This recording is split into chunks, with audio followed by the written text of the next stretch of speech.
Cambridge IELTS 2 by the University of Cambridge Local Examination Syndicate. Published by Cambridge University Press, 2000. This recording is copyright. Cassette 2, Side 2. Test 4. You will hear a number of different recordings, and you will have to answer questions on what you hear. There will be time for you to read the instructions and questions, and you will have a chance to check your work. All the recordings will be played once only. The test is in 4 sections. Write all your answers in the listening question booklet. At the end of the test, you will be given 10 minutes to transfer your answers to an answer sheet. Now turn to Section 1.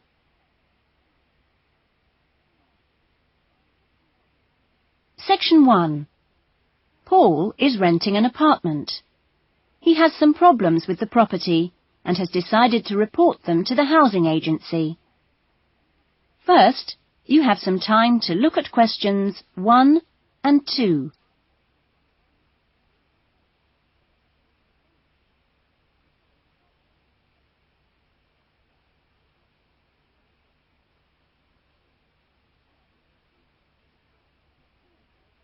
You will see that there is an example that has been done for you. On this occasion only, the conversation relating to this will be played first. Good morning, MIC House Agency. Good morning. I'm ringing about the problems I've been having with my apartment. Yes, of course. If I can just take a few details first. What's your name? Paul Smiley. How do you spell that? Smiley. Paul's surname is Smiley, so Smiley has been written in the box. Now we shall begin. You should answer the questions as you listen, because you will not hear the recording a second time. Now listen carefully to the conversation and answer questions 1 and 2. Good morning, MIC House Agency. Good morning. I'm ringing about the problems I've been having with my apartment.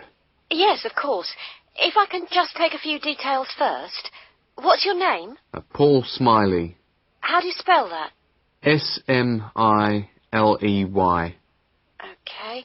And what's the address? Apartment 216 Rose Lane. Rose Lane. And that's in? In Newton. Oh, yes, I know the property. Could I just ask, how long is the lease? It's for 1 year. Huh? And you moved in? Last week, on 27th of June. Fine, thank you. Before the conversation continues, you have some time to look at questions 3 to 10.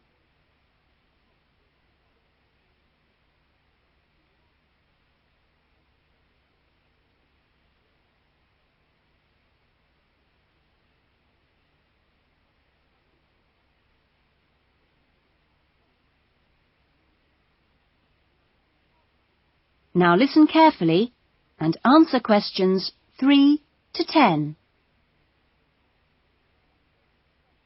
And what are the problems that you've been having? Well, no one thing is really dangerous or anything, but, it's just been building up. Yes, of course. Well, the first thing is the washing machine. It's been leaking a little and it's beginning to get worse, because we have a small child and we really need to get that done straight away. Okay, that's a washing machine for immediate repair. And then there's a niggling problem with the cooker. Mm-hmm. The door's broken. Right. It's nothing serious and it can be used, but if you can send someone over in the next couple of weeks or so, that'd be great. Fine, I've got that. Then we're worried about all the windows. Are they broken? No, but there are no locks on them. And, with the insurance these days. Uh-huh. And when would you like those done? Well, that's not really urgent, but you never know when there's going to be a break-in. No. We'll get those done for you next week. Don't worry. And then there's the bathroom light. It's getting quite annoying. It flickers quite badly and it's giving me headaches. I'd really like to get that replaced right away. That's no problem. And then the last thing on the list is the kitchen curtains. They're torn. Oh, right. We do have quite a few spare ones in stock and can get those to you in the next week, if that's all right with you. Yes, that'd be fine. Anything else? No, that's all. Okay, fine. What we'll do is get someone over to you this afternoon, if you're in. Well, I'm going to be out for a short time. Well, you tell us your preferred times. Well, the best time is about 1 o'clock. I'll have to check that with him. And if he can't make it then, what would be your second preference? Any time up to 5 p.m. would be fine. Okay, I've made a note of that. Great. Well, thanks very much for your help. That's fine. Thank you for calling. Goodbye. Goodbye. That is the end of section 1. You will now have half a minute to check your answers.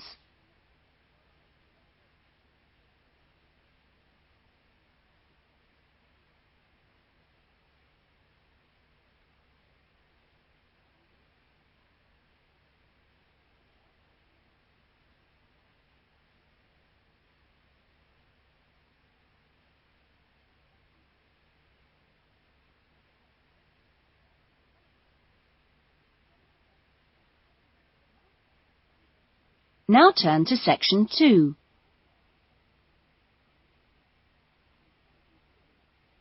Section 2. You will hear a recreation officer at a holiday resort telling the guests about their accommodation and the activities available.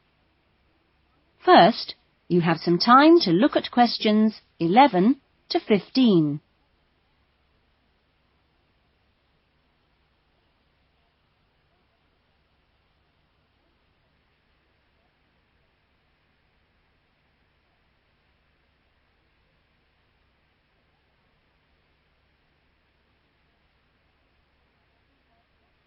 Now listen carefully to the first part of the talk and answer questions 11 to 15.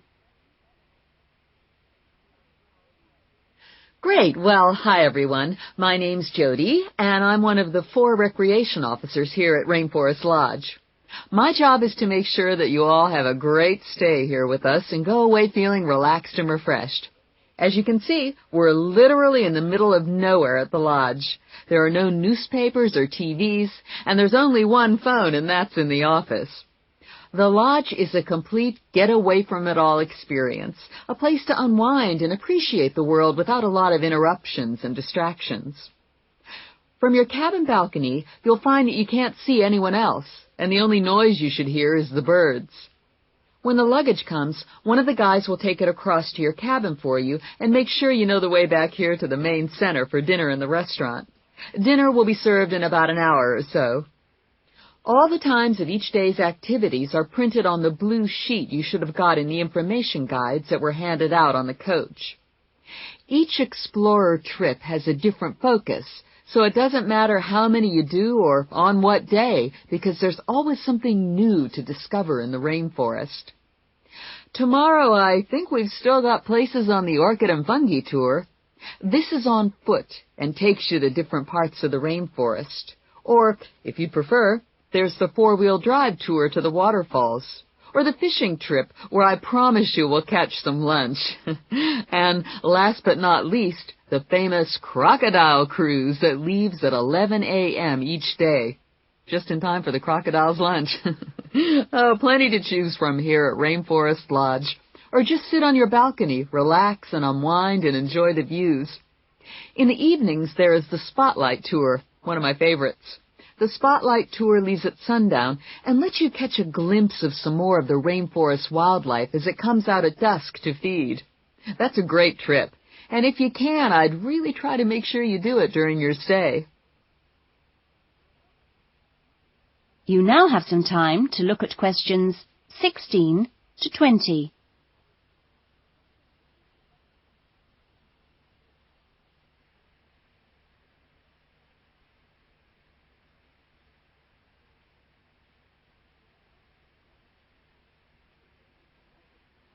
Now listen to the rest of the talk and answer questions 16 to 20. You've chosen to visit the rainforest in March, which is just at the end of the wet season, so you'll soon notice how well the waterfalls are running and also how damp the ground is. Things can tend to get a bit slippery, too, so if you didn't bring any walking boots, I'd advise you to hire some from the office. You'll also be much better off in long trousers rather than shorts, because they will give your legs more protection. And socks are a good idea, too. There's no need to be nervous of the rainforest, provided that you treat it with respect and common sense. Most of the animals and wildlife are gentle and harmless. There are some venomous snakes to beware of, but really, they're much more frightened of you than you are of them. The other thing is that certain plants can cause irritation if you touch them with bare skin. Well, that's about all for the time being. The guys are here to take you and your luggage to the cabin. That is the end of section 2. You will now have half a minute to check your answers.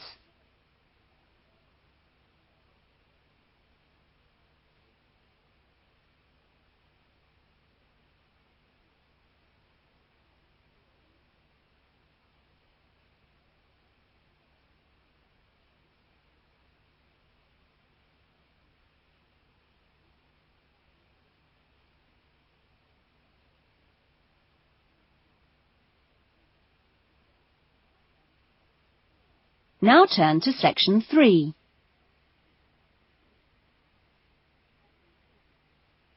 Section 3. You will hear a conversation between a counsellor and a student named John. First, you have some time to look at questions 21 to 25.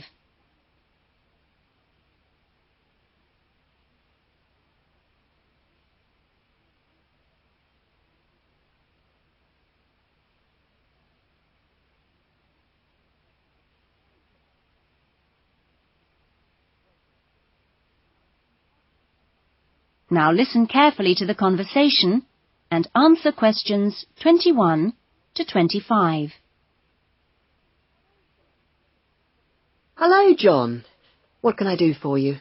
Well, I heard about these counselling sessions from a friend doing a science course, and I was really interested. I think they should be compulsory, really. Well, to be quite honest, John, I think they would be useful for everybody, but, well, everybody has their own way of going about things. I prefer people just to drop in when they can. Yes. I find that talking to students about the requirements of a course helps to clarify what needs to be done. I mean, the biggest difference between college and school is that new college students really have to do a lot of work on their own. And it's sometimes useful to get advice on how to take control of your time and work effectively. Yes. I mean, it seems like a very light workload until assignment time comes, and then I seem to be working all night sometimes. I'm not the only one. It's ridiculous. The resource centre is very good, but it closes so early. It's in the library, and so you think you could use it more. It's a real problem for me. Well, you're certainly not the only person in that position, as I'm sure you've found. It really comes down to using every available hour in a systematic way. If you do this with a plan, then you'll find that you still have time for yourself and your hobbies as well. Yeah. I've heard from Thomas that you made him a sort of plan like this, and he's going away for the weekend with all his work handed in, whereas I haven't even started. I need to find out a few more things about you first. I'll give you this form to fill in about your lectures and things before you leave. You now have some time to look at questions 26 to 30.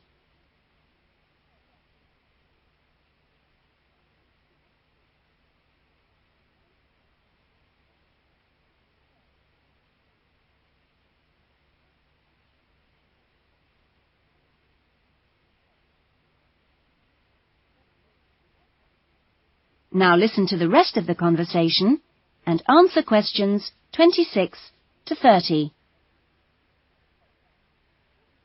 Now, what are your main problems?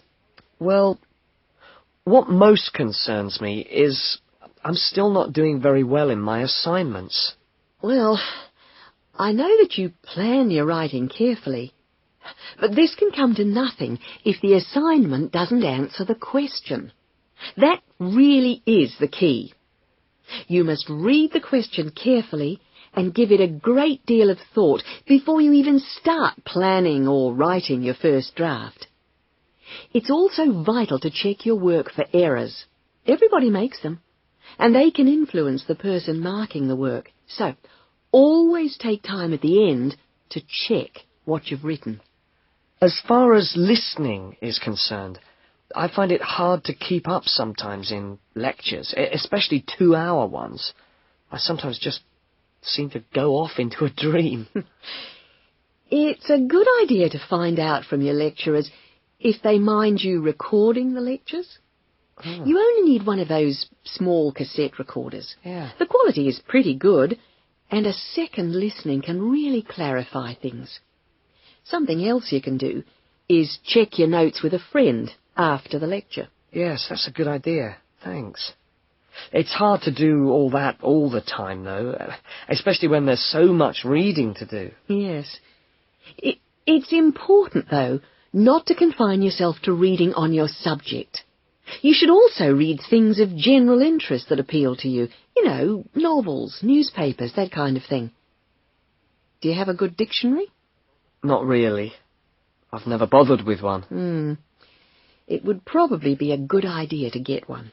Dictionaries aren't expensive, and they can help a lot. Also, you can underline or highlight new words, and then you've got to...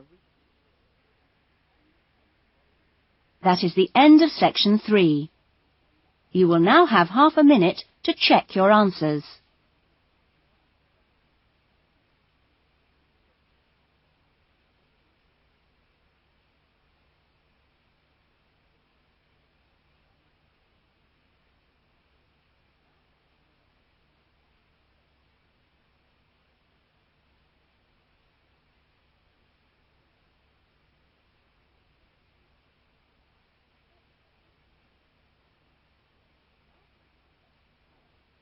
Now turn to section 4.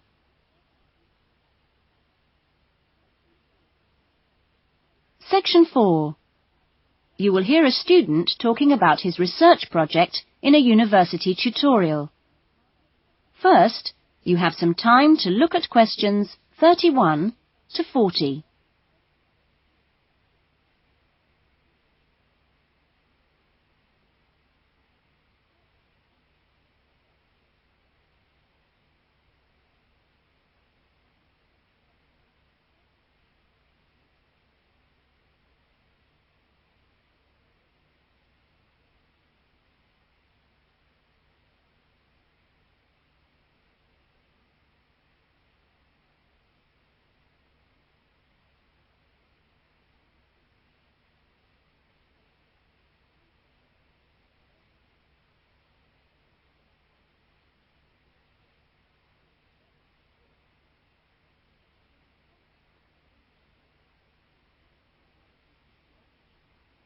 Now listen to the talk and answer questions 31 to 40. Well, good afternoon. In today's session, John Upton will be sharing some of the findings of his research project from last term. John. Thanks. Well, first of all, a little bit about the background to the project. Our title, as you can see, is pretty straightforward. Car safety. But these days, there's a lot more to it than the usual injunctions about drinking and driving or speeding. I'd been interested and horrified by several newspaper reports on what people call road rage. For example, the famous incident of a man getting out of his car in a car park and hitting the driver of a van who had overtaken him earlier. It seemed to me that there were almost as many serious problems when cars were parked, i.e. were stationary, as when they were travelling at 90 miles an hour. So I decided to make this the focus of the project. For our research, we depended mainly on talking to individuals, asking them questions rather than using written questionnaires.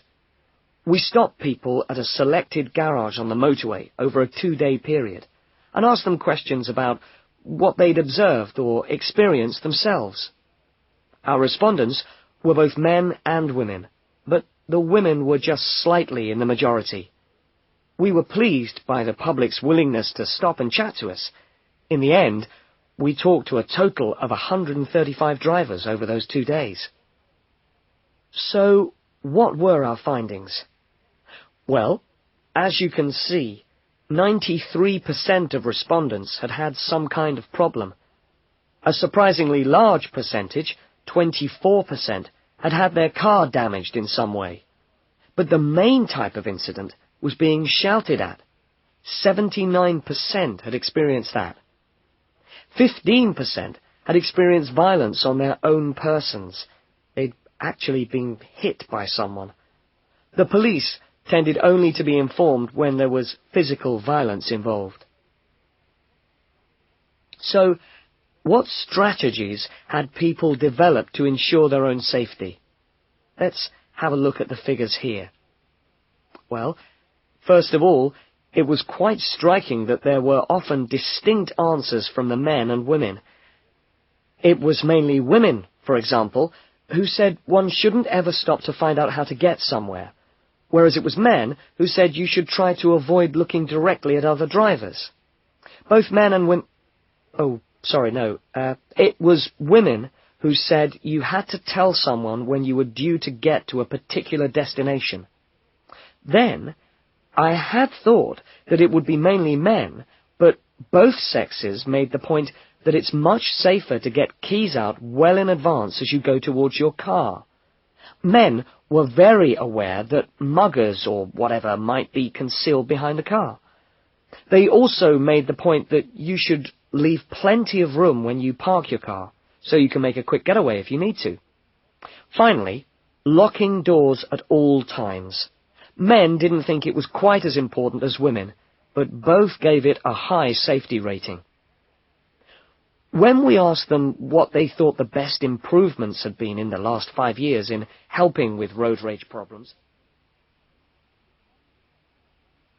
That is the end of section 4. You will now have half a minute to check your answers.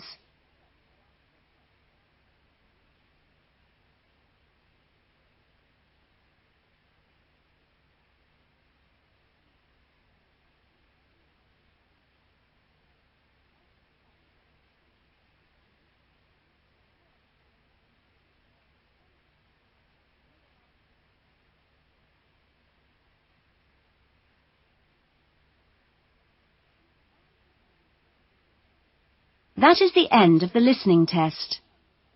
In the IELTS test, you would now have 10 minutes to transfer your answers to the listening answer sheet. That is the end of side 2.